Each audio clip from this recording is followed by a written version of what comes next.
Werner, it's elections today, 30 years in the making for this one, which everyone feels should be a watershed moment in South African history. Bloem, very hotly contested in a lot of wards as well, and yet St Michael's one of the bigger voting locations. How's things gone? Because, it's not always expected to go plain sailing.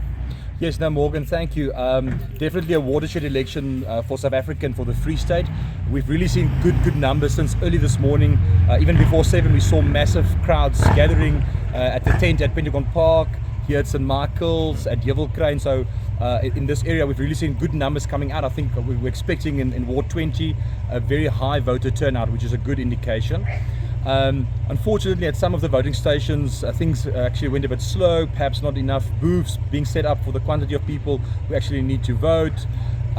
So especially here at St Michael's, we've been seeing quite large queues. I think at this stage about between 150 and 200 people still queuing.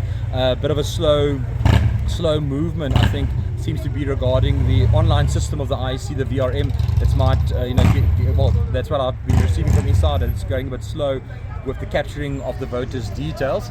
But voters have to, up until 9 o'clock to get in the queue. In the queue by 9, you will be allowed to vote. So you still have about, I think, 4 hours to get out to vote, to be in the queue. But yeah, I think we're really looking forward to the results. We'll be watching that closely. Perhaps even this evening, some votes coming through tomorrow and the next few days. But yeah, the Free State will be highly contested. And we saw yesterday people complaining about, you talked about these systems that weren't working, but the bottom line is it is still the onus is on you to come make your vote and make a difference. Otherwise, you've got no reason to complain for the next 4 or 5 years. Yes, Morgan, I think something that I've really seen today is really encouraging residents with the next election, which will be the municipal elections in 2026.